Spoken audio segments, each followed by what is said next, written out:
Palazzo della Salent fil-Belt Valletta tittella d-59 edizzjoni tal-kompetizzjoni annwali tal-Malta Photographic Society. Din is-sena hemm numru kbir ta' parteċipanti u esibizzjonijiet varji.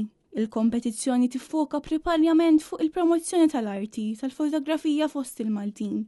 Marco Bilocca, l-Viċi President u l-Manager tal-kompetizzjoni, qal lil-Net News li din il-wirja kienet iffokata wkoll fuq il-kultura lokali. Din is-sena ġiet introdotta b'kategorija ġdida b'isem Unmistakably Malta li tippromovi x-xogħol ta' fotografi li jinkludu elementi ta' kultura Maltija u dak kollu li għamilna Maltin. Bħala tema għandna tema ġdida li hija Special Team Award Unmistakably Malta li hija biex toħloq iżjed awareness fuq dak li huwa kulturali Malti u jkun jidher iżjed indistinguibbli dak li huwa Malti fir-ritratt.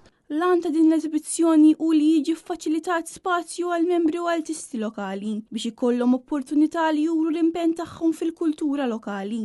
L-arti tal-fotografija ħafna drabi mhix imħarsa b'għajn tajba, iżda permezz ta' din l-eżibizzjoni qed nagħtu aktar importanza lil din l-arti. Il-kompetizzjoni kienet imqasma f'4 kategoriji: ritratti stampati, ritratti bil-kulur u bl-iswed u l-abjad, u ritratti diġitali esibiti fuq il-monitors.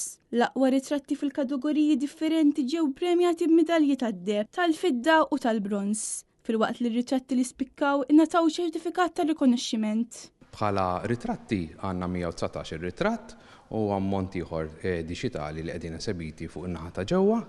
Dawn ġew magħżula fuq żewġ sezzjonijiet li kellna during the judging u fl-aħħar għandna din l-esibizzjoni li hija l-kulminu tas-sena xogħol li jagħmlu l-membri tagħna.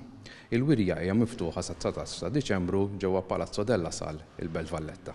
Din l-edizzjoni se tibqa' mmarkata bħala waħda minn dawk l-aktar edizzjonijiet ta' livell għoli b'119 ritratt stampat u 120 ritratt diġitali, magħżula minn 708 sottomessi minn 77 parteċipant.